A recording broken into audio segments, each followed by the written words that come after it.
Uncle Stephen and my father became recipients of the land.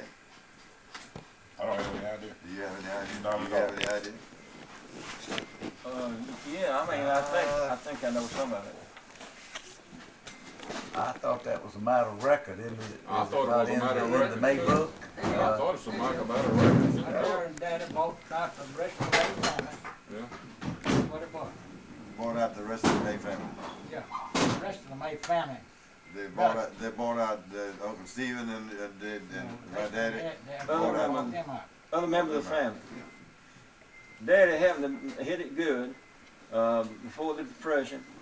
He had the biggest logging operation, probably one of the biggest in the world. He had about 30 or some mules. He had a lot of oxen. And he put the logs on the lumber company for the largest lumber company in the world at that time, which was W.T. Smith down in Chapman, Alabama. And he made real good at it. So, and then the Depression came. We were living in Tallahassee and we moved back to the farm. He had to make a lot of money. Tom, do you have any idea? No, just Daddy and them was trying to keep the place up and couldn't keep it any longer, so they just had to get together and Daddy he had sold his place to keep the place from being sold, and then they just couldn't keep it any longer. Then they had to let Uncle Steve and Uncle Al get it. They bought them out. They bought 'em out. Uncle Tom Killers. He kept it as long as he possibly could, and Uncle Brian He was too. the only one, he waited for the United States Postal Service, Uncle Tom was.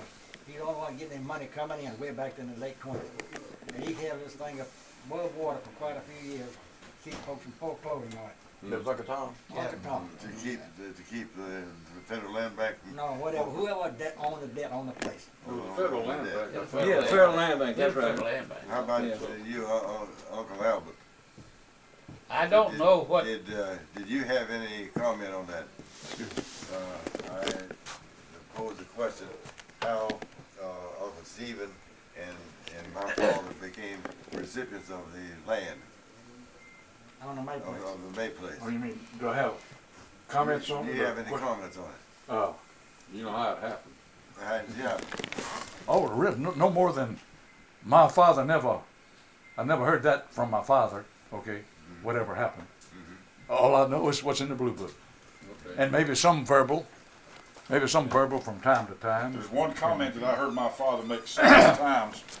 So see, all that all happened before I was ever born. I was not born until 1937. I've heard him tell several people, mention farming. He said he'd make him a wooden bill and peck shit with the chicken before he'd try farming again. Yeah, Uncle Freeman tried it. Yeah. Yeah, but he wasn't no farmer. He said he wasn't. Nope. That's He was the last one, I think, that when they had down there trying to run the farm. That's right. Uncle Freeman was, but he just wasn't a farmer. And Well, speaking of the Dad and Uncle Brian, they just had to let it.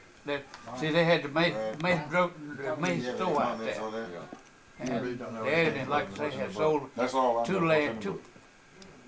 I don't forget how many acres Dad had sold that he owned to keep the place from being foreclosed Foreclosed on. on. Yeah. Well, the only one I ever remember having anything to do with the farm was Uncle Steve. That was, in my lifetime, that was Uncle Steve's place. That was all I ever knew about it. our father and Stephen owned it together. That's right. And sometime around, I don't know when, Steve might know, 1950. they divided it up. And my daddy took the swampland and hunting land, Uncle Stephen took the rest of it, On that farming land. for farming land. Yep. That's the way it was. But He- there's he another, sold Timberland. he sold the timberland later to the lumber company. Of course, you had that place across from Sawyerville, you know. Thad, Yeah, Yeah, the old May place. the old May place over there. yeah. I know Dad and I used to go over there and check on that place. Well, now didn't the old, what's called the island now, didn't that used to be part of the old original That's right. May Half place? of That's it, right. half of it, Half of it, half of it. approximately Just half half. of it. The last time my dad went deer hunting before he died was before the new Lock 7 was built. He came down here on a deer drive. He went over there with Uncle Stevie. They, went through the old Lock 7, went down to the old camp house. Yeah. Well, he killed a monster buck, a huge buck. I won't ever forget how big the thing was. It was just a monster deer. And when he shot it, it fell in the road.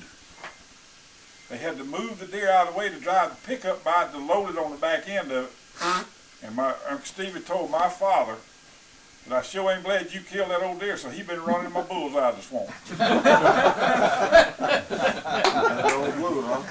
It was a monster. I won't ever forget it. It was 18-point deer. Biggest deer I've ever seen in my life. That was Well, old they blue. tell one on Uncle Brian. Uncle Brian was not much of a hunter except for squirrel hunting. He loved to go squirrel hunting. But Uncle Freeman had some traps set out up in the woods, and he was sick and couldn't go run them. And Uncle Brian was to go up there and go run the line for Uncle Freeman and get whatever he caught. Well, a great big buck runs right up to Uncle Brian, and he shoots it. Killed it and loads him on that buggy. He had a buggy. What to say? So, but anyhow, they were sitting there, and here Grandma came running in the house. Said, "Y'all come here, see what Brian's got." He done loaded that great big old buck on that buggy, and it brought him home, boy. I don't know whether he caught anything in the traps or not, but he killed that big deer, the only deer he ever killed. When I was in the 11th grade, my father was appointed lock master at old Lock 7. We moved to Lock 7, and I thought I was in heaven. I really did. It was the finest fishing I'd ever been in. Uncle Stevie brought a horse and a saddle and everything down there for me to keep the whole time we lived there. So, I mean, Uncle Stevie he sort of petted me because I was the only kid around at that time. And I won't ever forget those months that I lived at Lock 7 and the relationship that we had developed before then with Uncle Stevie. But we had a great time living at Lock 7. That was before the new lock, of course. And I can still find that mound where the house was on. The steps are still there. Yeah, it is. I went over there and